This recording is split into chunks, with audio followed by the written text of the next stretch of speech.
todo lo que pasó de ese momento de la conquista al momento ya de la búsqueda de la independencia. Siguiente. Los caciques muiscas practicaban la poligamia, pero excluían de esa costumbre a las mujeres de la familia, hijas, hermanas y sobrinas. La primera esposa ocupaba hogar preferencial, recibía privilegios y era atendida por mujeres de menor nivel que como servidoras preparaban alimentos y la chicha, recolectaban leña, hilaban y tejían.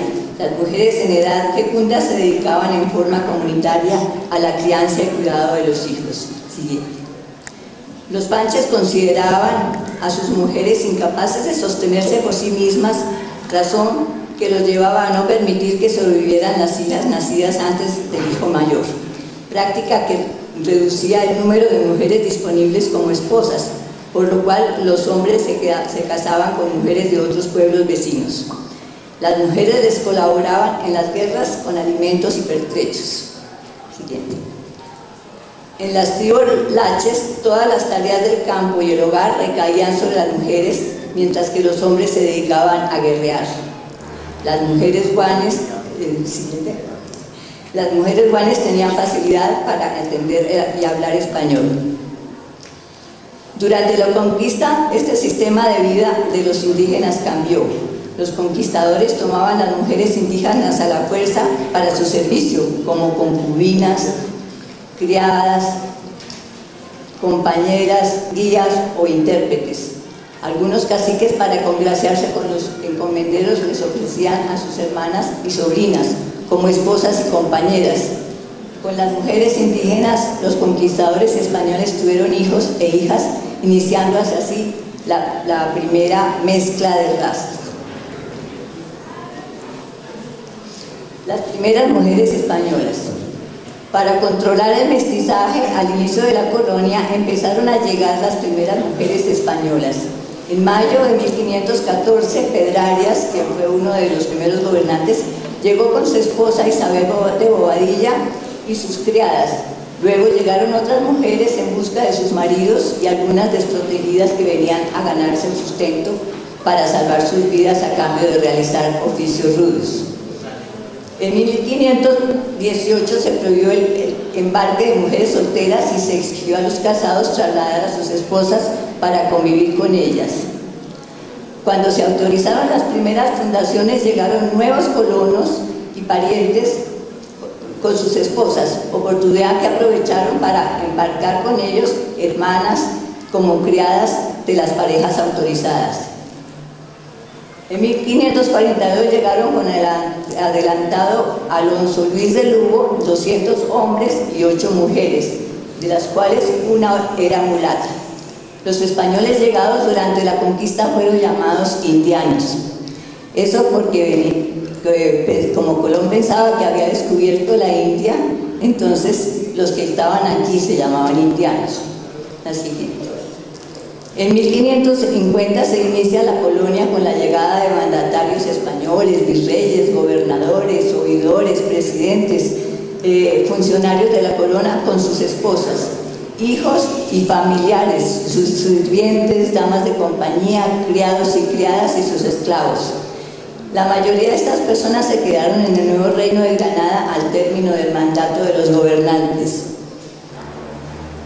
quienes partieron a sus nuevos destinos. Los que se quedaron lo hicieron porque ya se habían acomodado a estas tierras. Contrajeron matrimonio entre ellos y tuvieron hijos y nietos cuyos descendientes nacidos en el suelo americano fueron llamados peyorativamente criollos. También contrajeron nupcias entre españoles, criollos y entre criollos y criollas, y con mestizos hijos de españoles e indígenas. Así se constituyó el Grupo Social de Santa Fe, donde empezó a ser manifiesta la diferencia de clases, los de arriba o clase alta, conformada por españoles, nobles y chapetones, los de abajo conformados por plebeyos, criollos, blancos pobres o plebe, mestizos, indios, esclavos y la servidumbre. Tal desigualdad dio lugar a tratamientos de inferioridad y de discriminación, llevándose la peor parte la clase baja. Siguientes. El descontento poco a poco se hizo evidente, con diversas manifestaciones de protesta, destacándose especialmente en 1781 la rebelión de los comuneros, no solo por la discriminación social, sino por el aumento injusto de los impuestos de los cultivadores de tabaco, de mogotes, charalá y el socorro. Allí fue protagonista la criolla Manuela Beltrán por rasgar los edictos e incitar a la desobediencia. Movimiento liderado, entre otros, por José Antonio Galán, que desembocó en su fusilamiento. Siguiente. Ahí tenemos ya a la modernidad con la imagen de Manuela Beltrán. Siguiente.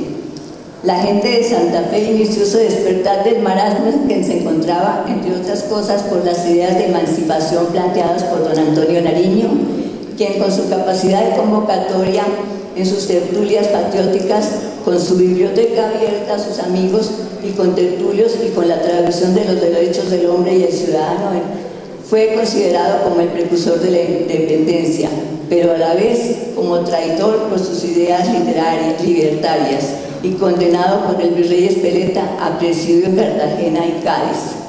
Aquí quiero hacer un paréntesis porque Antonio Nariño no estudió sino la primaria, lo demás lo hizo por su cuenta, fue autodidacta. En la biblioteca de su padre se la pasaba y leía y leía y leía hasta ser capaz de aprender el francés. Por eso pudo traducir los derechos del hombre, no porque lo hubiera aprendido en la universidad o en el colegio. Así que todos podemos hacer lo mismo. Nariño fue apoyado en las buenas y en las malas por su esposa doña Magdalena Ortega de Nariño, cuando cayó en desgracia y tuvo que soportar grandes dificultades económicas en unión de sus hijos. Siguiente. Por otra parte, la presencia del sabio José Celestino Mutis y su expedición botánica, quien había llegado en 1761 como médico del virrey Mesías de la Cerda,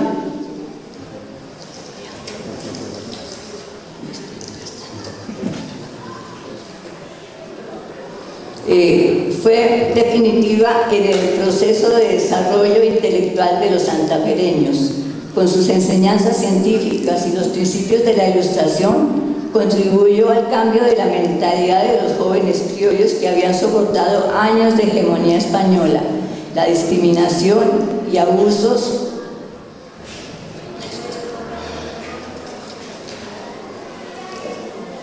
de la autoridad por parte de los encomenderos, del manejo amañado de la justicia y la corrupción de los gobernantes españoles. Parece que estuviéramos leyendo algo del presente. Siguiente. Por lo que resolvieron presentar por escrito sus quejas ante el gobierno español, documento dictado por don Camilo Torres, denominado Memorial de Agravios, y presentado ante la Suprema Corte de España en 1809. Como respuesta, los reyes de España enviaron al comisario regio, don Antonio Villavicencio, visita que era esperada por sus calidades y su espíritu conciliador, pero poco antes de su llegada se desató el grito de independencia del 20 de julio de 1810, organizado por los habitantes de Santa Fe, con anuencia de los niveles sociales de la época y con la colaboración de hombres y mujeres de diferentes estratos que buscaban sentar la protesta generalizada de emancipación del Reino de España.